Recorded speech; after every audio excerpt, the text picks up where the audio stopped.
Olha, o mercado de Bitcoin nos últimos tempos levou um baque, e um baque violento, repentino. Mas isso não foi só mais uma correção de preço, sabe? Foi uma combinação de vários fatores que criou o que a gente pode chamar de tempestade perfeita. Vamos entender direitinho o que aconteceu. Para a gente conseguir entender essa queda, primeiro a gente precisa lembrar do cenário. O mercado estava numa euforia total. O Bitcoin tinha acabado de passar da marca histórica de US$ 90.000 e a sensação geral era de que, bom, o céu era o limite. Só que aí, em questão de dias, o cenário virou de cabeça para baixo. O preço simplesmente desabou para o nível mais baixo em 2 meses. Uma queda que, nossa, pegou muita gente de surpresa e fez bilhões em valor de mercado evaporarem.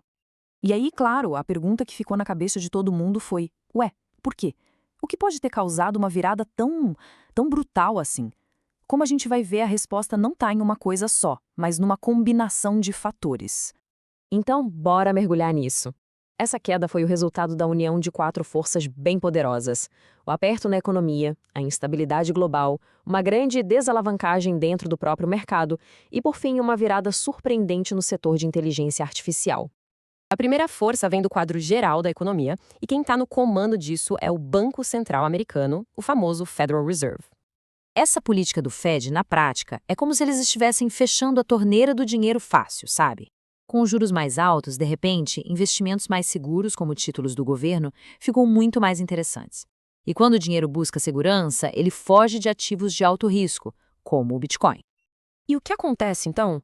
O ponto crucial aqui é o seguinte: com menos dinheiro fácil circulando, os investidores entraram no modo de aversão ao risco, o tal do risk-off. E num ambiente assim, ativos mais especulativos, como o Bitcoin, são os primeiros que o pessoal vende para se proteger. Beleza, essa foi a primeira força. Mas não para por aí. Vamos para a segunda. Além da questão econômica, a instabilidade geopolítica no mundo todo jogou uma camada bem espessa de medo e incerteza no mercado.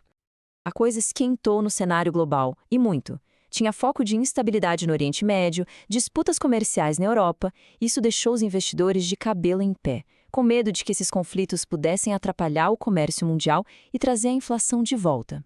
E aqui vem um ponto super interessante. Aquela velha história de que o Bitcoin é o ouro digital, um porto seguro, bom, ela foi para o ralo nesse teste de estresse. Em vez de correr para o Bitcoin, os investidores correram para o ouro de verdade, o ouro físico. Ok, já vimos o cenário externo, agora a gente precisa olhar para dentro de casa, para a mecânica do próprio mercado cripto, onde um sistema que já era frágil começou a desmoronar. Tudo começou com os tubarões, os grandes investidores institucionais pulando fora do barco.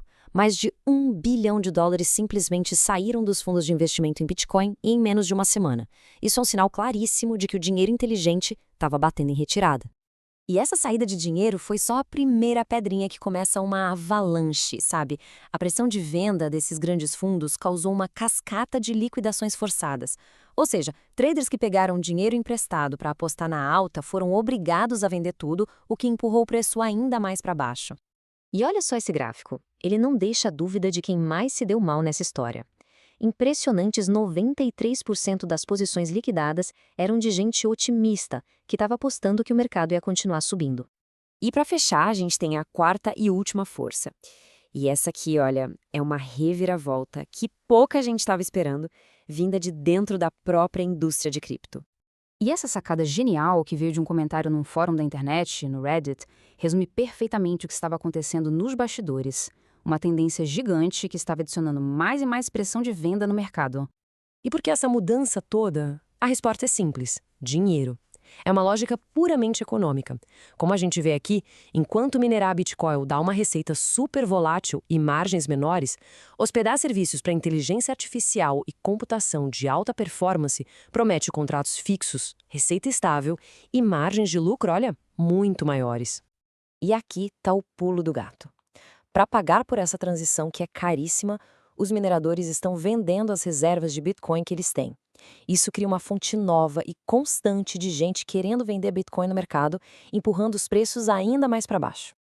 Então vamos amarrar todas essas pontas agora. Como é que essas 4 forças tão diferentes entre si se juntaram para criar esse caos todo no mercado? Como a gente viu, cada uma dessas forças, o aperto macroeconômico, o medo geopolítico, a desalavancagem interna e essa virada para IA, já era bem poderosa sozinha. Mas todas elas acontecendo ao mesmo tempo, aí não teve jeito. Foi a tempestade perfeita que derrubou o preço do Bitcoin de forma tão avassaladora. E tudo isso deixa a gente com uma pulga atrás da orelha, né? Será que essa crise toda é um sinal de que o papel do Bitcoin no mundo está mudando? Talvez ele esteja deixando de ser visto só como um ouro digital para se tornar algo completamente novo, muito mais integrado e vulnerável às grandes forças da economia, da tecnologia e da política global.